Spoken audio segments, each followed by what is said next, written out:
hapa wajie na gari ya Nakon. Gari ya Nakon ilikuwa ina overtake. Sasa ikaigongea na kando. Kuigonga sasa ikaramba chini, ikapindua miguu juu. Kuigonga ikateremka mpaka kwa mto. Sasa tungeomba serikali kama hizo magari haina gavana iangaliwe mzuri juu sasa hiyo accident isipatikane tena hivyo. Tungeomba tu serikali itusaidie pande hiyo. Majina yangu naitwa Jefferson Moremi na pia na bodaboda town ya Murang'a, na hii gari kampuni ya Nakon inaishingi kukimbia speed kubwa. Hata tuseme mnatoka Mkuyu kuenda town, hiyo gari heri ikurushe kwa mtaro ipite. Hawananga haja na watu, especially wa bodaboda, na wametukasirisha sana. Si tunaweza taka serikali kuu ikuje iangalie hii mambo na waangaliliwe speed governor, ni kama hawana juu inakimbianga hadi kuliko hizi zingine. Hata mkipelekana na hiyo gari kutoka Keno mpaka Githurai, hiyo gari unaona inawaacha na inaenda kabisa. Juzi wamegonga. Jina ni Mwangi Chege, kwetu ni hapa Murang'a. Tulipata accident asubuhi masaa ya saa 12 asubuhi tukienda Nairobi. Tulikuwa kwa matatu ya Murang'a Shuttle. The driver was not speeding. Driver wa Murang'a Shuttle hakuwa anakimbia sana, lakini kuna gari ilitoka pande ile pale kwa kona mahali kunaitwa Wajie. Matatu ingine ika approach, ilikuwa speed kubwa sana. Sasa huyu driver yetu akajaribu kumuondokea, bahati mbaya akashindwa, so sikagongana head on. Hapo hivyo ndio ilifanyika. Naitwa Ramadhan. Tumepata bahati mbaya, lakini tunashukuru Mungu ni mwema, tuko hai. Wenzetu tulikuwa na wao hawako. Tumeanza safari vizuri, kufika hapo Wajie gari ilikuwa oncoming, ika lose control. Asiku lose control, ilikuwa kwa high speed. Hiyo kona inavutaga gari ikakuja upande yetu. Dereva wetu akajaribu akaiondokea kabisa, lakini unfortunately ikagonga ubavu ya gari yetu nyuma ya dereva. Tukaanguka, tukateleza kama mita 5 au 6 hivi. Alafu hiyo gari nyingine nayo bahati mbaya ikaanguka kwa mto, kwa maji. Lakini tunashukuru jamani, mumweke Mungu mbele. Titus Washira, kwa nimetoka Nairobi kuelekea Ulaya. Sasa tukifika Murang'a, driver alikuwa ameva speed ya Nakons. Akashindwa kudhibiti hiyo gari, ikagonga hii nyingine. Sasa hapo ndio tukafurika, ikaingia kwa mto. Toka hapo sasa ndio sasa tukakuja hapa. Unasema mkiwa Maragwa mlikuwa mnamwambia endeshe pole pole, lakini hakutusikiza juu alikuwa anagonga bump.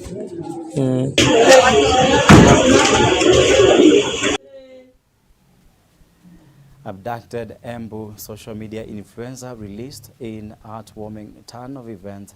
A 24-year-old college student and blogger, Billy Mwangi, has been reunited with his family after a harrowing 15-day abduction ordeal. Mwangi was abducted on December 21st, 2024 by 4 wounded men at a barber shop in Embu town. And his return to the Majengo home in Embu town early this morning was met with jubilation as family members and locals welcomed him with ululations and tears of joy. The emotional reunion was captured in a photo showing Mwangi embracing his loved one as a testament to the relief and happiness felt by all. Let's have a look. Mtoto amekuja nyumbani. Saa 2 amekuja kwa nyumba na ako sawa. Tumefurahi na bibi yangu, furaha ambayo mpaka saa hii we have not recovered from that happiness because it was really a trauma, but now that he has come, hiyo mambo yote ya shida na nini, let us just keep it behind us. Let us stay with the boy. We watch him, but the boy is okay. Mimi ningewashukuru Wakenya wote sababu ya maombi. Ningeshukuru kanisa sababu ya maombi. Kila mtu ameniombea na akalia na mimi. Maombi yetu yote tumeisikia. Kwanza ni kushukuru Mungu kwa sababu ya kupatikana kwa Billy Mwangi, na pia nishukuru wananchi wa Embu kwa sababu tumepiga kelele mpaka ikasikika na ikaweza ya kwamba tumempata Billy akiwa hai. Na of course kwanza ni kushtumu with all the strongest ones possible the abduction, the abductors and anybody engaged in this shenanigan of kidnapping our son. A preliminary report is that the young man is traumatized, seriously traumatized, and he has been whipped, amepigwa vita, na pia amekuwa kwa room ambayo iko na giza. So the young man, when tulikuwa nakula Christmas, yeye alikuwa mahali ambapo hawezi jua mahali yupo. Na I want to say that hata kama tumepata Billy, and this one I'm saying as a lawmaker, let Billy be the last person to go through the ordeal that he has gone through. Let the parents of Billy Mwangi be the last people to go through that ordeal. Na mimi, I want to take this opportunity to say we are even going to look at how we can change our laws to ensure if such a thing happens, the government first stops, because one of us is all of us. Mtoto alikuja saa 2, nisikia mtu kwa gate, mtoto anaitana, "Mama, fungua." Sasa ndio nikafungua, nikaona he's okay.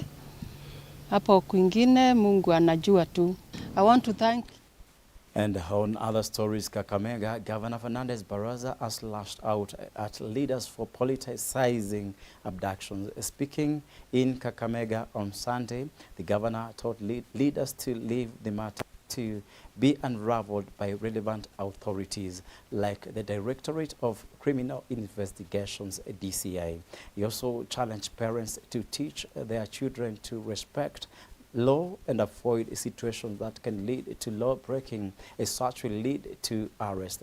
We have freedom of expression, freedom of speech, which is our constitutional right, but let us not misuse that constitutional right and start abusing leaders. And this is what he quoted, and we can have a look.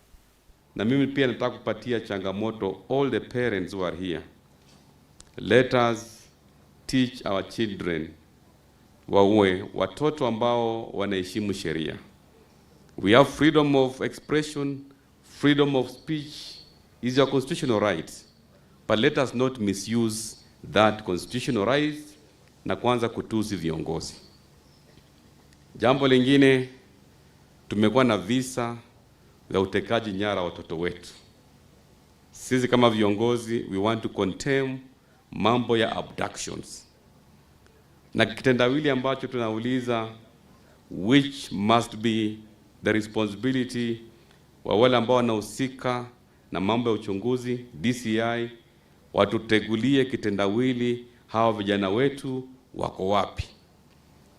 Na jambo ambalo ni muhimu kwa mambo ya utekaji nyara, nataka kusi viongozi watoe siasa na chuki na propaganda kwa jambo hili.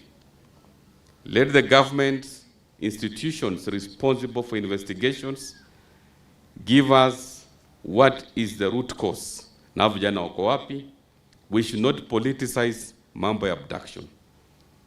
Na mwisho kabisa, mimi kama kiongozi, mwenyekiti wa kamati ya fedha katika baraza la magavana wote 47, nataka kuambia the chairperson of Commission of Revenue Allocation ya kwamba sisi kama governors wote tulikata kauli with the support of the Senate, tukasema the fourth formula of revenue allocation, no county should be disadvantaged.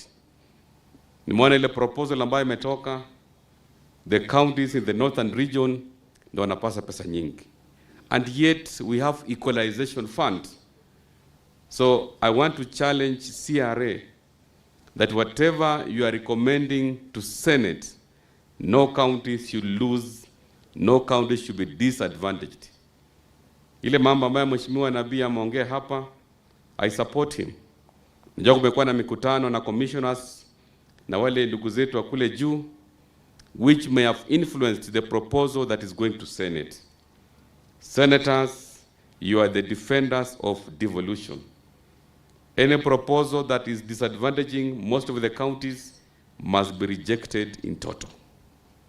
We must have fairness, we must have equity, and I know the Constitution of the PFM Act is very clear. All our arid and semi-arid counties is very clear. All our arid and semi-arid counties are compensated.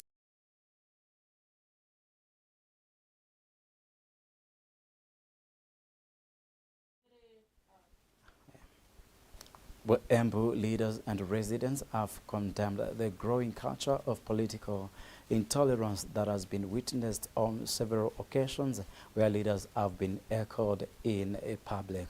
The remarks come in the wake of heckling of President William Ruto 2 months ago when he graced ordination of Embu Diocese Bishop Peter Kimani and blocking of reading of eulogy from President by Public Service CS Justin Muturi during the burial of former Senator Lenny Kivuti's son on Friday. They said the trend, if not stopped, will taint the image of country and scare away potential visitors and derail critical development projects that we have in our country. Let's have a look. Mimi ningeambia serikali ya William Samoei Ruto, huyu jamani asikuruwa hatua. Hiyo ni tabia mbaya. Mtu anatoka, yeye si mtu amesaguliwa. Huyu ni mtu ipisi. Hata sinjui kama kuna siku atasimama. Anatoka huko Nyeri, anaenda tunaona huko kwa Kakamega, anaenda kutukana watu. Huyu jamani asikuruwa hatua. Vile anataka kuelekeza nchi, anataka kuelekeza nchi kwa vita. Sasa angalia, wale wambunge walivoti yes na walivoti no. Hapa Embu County ameanza vita akiwapiganisha. Anasema ni yeye 2027 ndiye atasema ni nani na nani atachaguliwa. Ili tusague wanjinga wa kutukana watu kama yeye. Sisi hapa Embu tunataka imani. Na tunaona ile maendeleo tunaletewa na serikali ya William Ruto. Hapa tayari ile mianjia ground miaka 2. Tunaona ni maendeleo mingi. Huyu jamaa anataka tuwe kwa vita kila asubuhi ili maendeleo isivuka huko kwa Nyeri. Ukiangalia kama hii inaitwa Mau Road ilifika Nyeri wakavungia hapo ili isifike hapa, ili Embu sisi tusikunje tukaguza kitu yote ya serikali kubwa. Wanataka kila wakati wanatukoroga. Miaka 5 iliyopita wakati ya Uhuru Kenyatta sisi tulienda opposition hatukufaidika. Sasa angalia sasa huyu Rigathi Gachagua anataka kutupeleka opposition tena. Sasa serikali iko imara. Tunaona William Ruto amefanya mambo mazuri sana. Ameenda kasukua mtu anaitwa Raila Amolo Odinga, amesukua Uhuru Kenyatta ili nchi iwe moja, lakini Rigathi Gachagua anataka kupeleka watu wa vita. Mimi nikiwa mzaliwa wa Embu, mimi nasikia vipi? Sisi tukiwa wakaanji wa hapa kwetu Embu na tukiwa wazaliwa wa hapa, sisi ni watu ambao tunaheshimu serikali sana.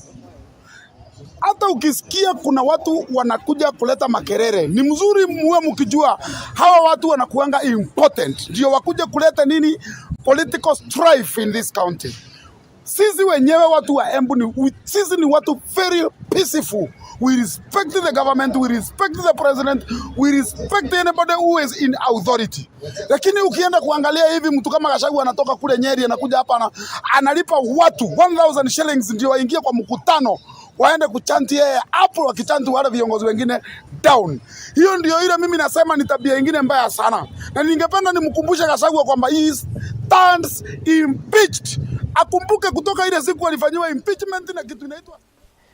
Welcome again. The Minister of Education, Julius Migosi, has stated that the Ministry of Education has solid strategies in place to ensure that the education system for students joining grade 9 is implemented without any challenges. Among the strategies that the ministry has put in place is ensuring that there are enough classrooms, teachers, and books, although according to Minister Migosi, they are still in the process of implementing implementing these plans. On his part, the Member of Parliament for Kajiado North, Onesmus Gogoyo, has urged the ministry to reduce the financial burden on parents by providing items such as desks, which many parents struggle to afford. We can have a glimpse of what was happening.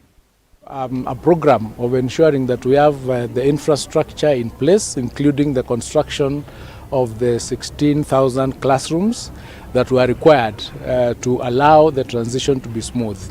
As a ministry, we've managed to do a total of about 14,500 classrooms of those 16,000.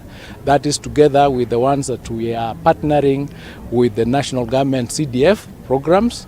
And this means that we are almost over 90% of the construction. So we came round to confirm that these classrooms have been done, and we are going to continue going around to check, even in those areas where classrooms have not been done, what arrangements we have put in place to ensure that the transition is smooth. We are continuing the provision of the classrooms, and we program or we intend to ensure that within the next 4 or 5 weeks, all the classrooms that are required would have been done. The books have been distributed. We've distributed about 9.9 million books in all learning areas. And as the students, as the learners start class, they will be getting those books on a 1-to-1 ratio. And in places where the distribution has not been completed for one reason or another, that distribution is ongoing. The teachers have also been availed. We did we've done almost 76,000 teachers for JSS, and in areas where they are not enough, there is an amalgamation of the primary teachers who are being, moved up to teach the JSS classes depending on their competencies. So we are doing everything that is possible to ensure that the transition is smooth, and where there are challenges, all of our field officers are actually out today to ensure that where there is a challenge, it is escalated and a solution is found, including where we are merging classes of the lower grades so that the grade 9 are not affected. You do not have to turn them back if they do not have uniforms or if they do not have anything that is required. We have allowed that transition to take 100% transition to take place, and those are peripherals that you do not turn away a student because they do not have uniforms. You give them time to ensure that they bring whatever is required to get the uniforms on time, etc., etc. So we are doing 100% transition in compliance with Article 53 of the Constitution. And various leaders from the Kajiado area have come forward to strongly condemn the livestock vaccination projects that the government had intended to implement. The leaders are speaking in Kajiado South during the commemoration of 10 years since the death of the father of Kajiado, Governor Joseph Olelengu, were seen directing blame at the government for what they termed as violation of basic human rights. The speakers included a Member of Parliament, Samuel Parashina of Kajiado South, and his counterpart, Onesmus Gogoyo of Kajiado North. Let's have a look. We want to ask abduction of youth to stop with immediate effect. The only crime those youths have committed, it is expressing what they feel about the governance of this country. And that one is a fundamental right enshrined in the Constitution of Kenya under Article 37, Article 33, and Article 34 in the freedom of expression. Nimesikia kama magavana zetu hawajui kudunga ng'ombe inadungwa namna gani, kama wakaazi na viongozi tumesema hizo ng'ombe hazitadungwa na hawatatulazimisha ng'ombe zidungwe. Sasa rais amesema atadunga ng'ombe yote, ndio tuende tuuze ng'ombe yetu Saudia, tuende tuuze ng'ombe yetu Dubai, na ile ng'ombe ya maziwa inadungwa ndio ifanyike nini? Because you must give a disclosure. Nieleze ng'ombe yangu itadungwa kwa nini? Ndio mimi niseme ng'ombe yangu nimekubali idu. Mimi niko na kampuni kubwa inaitwa Lolaisa Dairy. Mtu ako na ng'ombe moja mbili anapeleka maziwa yake hapo. Hao watu wananiuliza, wewe umesema ng'ombe idungwe. Ukidunga ng'ombe, it can affect the milk. So you must assure us maziwa yetu itakuwa sawa ukidunga hiyo ng'ombe. Na ndio mimi nilisema Gavana Lengu na Gavana Ole Ntutu watuite kama economic block. Sababu hiyo sio kazi ya rais, ni kazi ya county government. Ama Kajiado. Na rais kwamba 2025 tunataka tuungane, tushikane kwa pamoja ili tufanyie watu wetu Kajiado County kazi. Sisi hatutaki vita na hatutapigana. Your Excellency, we want to deliver the remaining 2 or 3 years remaining to the people of Kajiado County. So endelea na wewe pia kuungana na sisi kama vile umeungana na Kajiado County ili tuweze kudeliver the remaining part ya watu wa Kajiado County. Sina mengi zaidi ya hapo. Tuendelee kushikiliana, tuwe na mwaka mpya mzuri na ile ambayo hukufanikiwa 2024 uweze kuipata 2025.